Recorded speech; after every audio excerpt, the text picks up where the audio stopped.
For today's video nga ay magluluto ako ng ginataan na langka na may sahog na napakasarap na sardinas.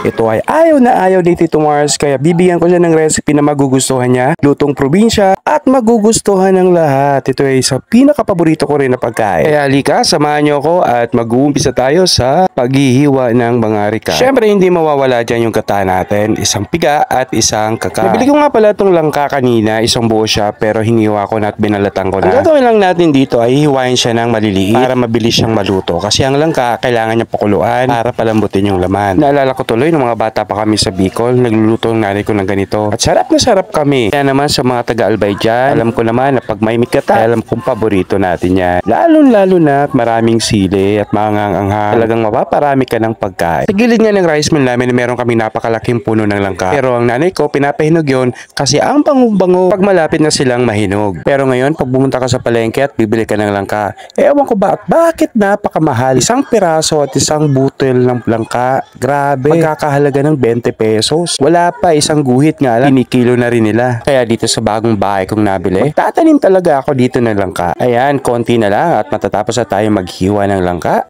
Buksan na natin yung kalan at painitin yung kawali. Kapag mainit ng kawali, lagyan na natin siya ng mantika. Siguraduhan mo nang mainit ang kawali bago ilagay ang mantika.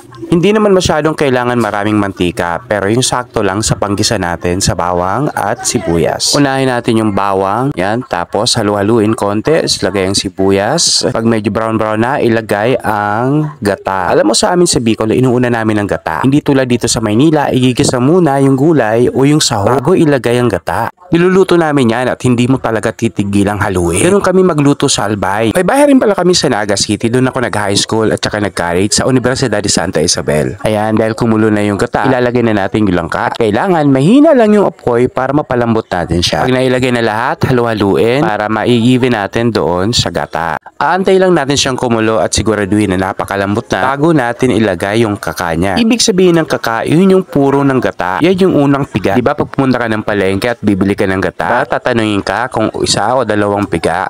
Yung pinakaunang piga, yun yung kakang gata. Ibig sabihin nun, yun yung purong-purong gata. Bakit kailangan dalawang piga? Kasi ang una ay yung pampalambot ng gulay. At yung pampalasa naman ay yun yung pinakaunang piga. Alam mo sa amin sa bahay sa Bicol, kapag ang tatay ko nagluto ng gata, ay nire-ref niya muna yan pagkaluto, lalo na yung laing. At iinitin na lang kada kumakain kami at dun lumuluwas yung mantika niya, which is yun ang pinakamasarap sa lahat. Kaya sa kapwa ko mga Bicolano, palagay ko, ganun din ang ginagawa nila. Ayan, nilagay na natin yung kakang gata, ilagay natin yung sahog. Sahog na ayaw ni Tito Mars, 2 sardinas, isang pula at isang berte. Lagyan na rin natin siya ng pampalasa. Lagyan ng asin, paminta, at syempre kung anong gusto nyo pang ilagay na pampalasa. Pag nailagay nyo na yung lahat, pahinaan nyo lang yung apoy at aantayin lang natin siyang magmantika konti. Ayan, pero ito konti nga lang yung gata natin dito kasi alam nyo naman napakamahal na ng gata ngayon. Kaya ang gagawin natin ay papahinaan lang natin at pagmamantikain natin siya hanggang siya maluto. Halu-haluin nyo rin muna yung gata at saka yung gulay. Kasi bakit? Para hindi siya magbubuo at hindi maluto yung gata ng bubuo. Kasi pag nagbubuo siya, hindi siya magmamantika at hindi siya mahahalo sa lahat ng gulay. Ayan, pag nalaman nyo na nahalo nyo na lahat, pwede nyo siyang takpan at pahinaan lang yung apoy. Nadurog na nga rin pala yung sahog nating sardinas pero okay lang yun kasi para nahalo na rin naman siya doon sa gata. So talaga sa langka, pag nagugulay ako ay ayoko yung masyadong hilaw. Gusto ko yung medyo hinog-hinog na kasi nababanguhan ako at saka mas madali siyang lutuin at medyo malambot-lambot. Meron din siyang lasang medyo tamis-tamis. Ayan, sa may mga gusto rin haluan ng malunggay, pwede rin siyang haluan ng malunggay.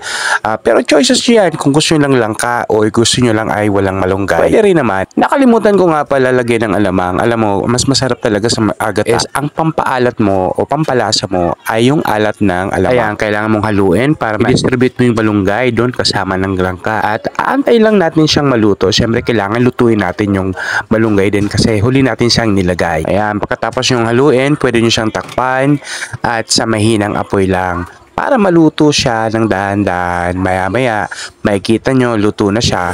Siguro mga 5 minutes lang mag-aantay tayo at maluluto na yan. Siguraduhin nyo munang kumulo yung gulay at saka yung gata. Tapos ilalagay mo na yung sili. Pwede nyo rin pakuluan ulit, mga 1 minute. At pag nakita nyo naman na luto na, tikman. Siyempre, kailangan tikman nyo yung gulay. Kung may kulang bang alat o kailangan pa bang konting pampalasa, ay ma-adjust natin yung lasa. Ayan, ito luto na to. Kaya ilalagay natin siya at kukuha tayo ng mangkok. Sayang nga at nawala na naman siya ng sabaw pero okay lang kasi inabsorb na lang kayong sabaw. Ayan, ilagay na natin yan dito sa mangkok. Sakto lang para sa amin. Kaya tatatlo lang naman kami. So, syempre, yung sili, lalagyan natin yan mamaya sa ibabaw ng langka. Pero dapat huwag natin kakalimutan, dapat meron na rin tayong kanin. So, habang nakasalang yung langka kanina, ginawa ko ay nagsaing na ako sa rice cooker. Para naman sabay sila, pagkaluto ng ulam ay kakain na tayo. Syempre, luto na rin yung kanin. Huwag natin kakalimutan syempre yung paborito nating sili kasi mamaya dudurugin ko yan doon sa gulay.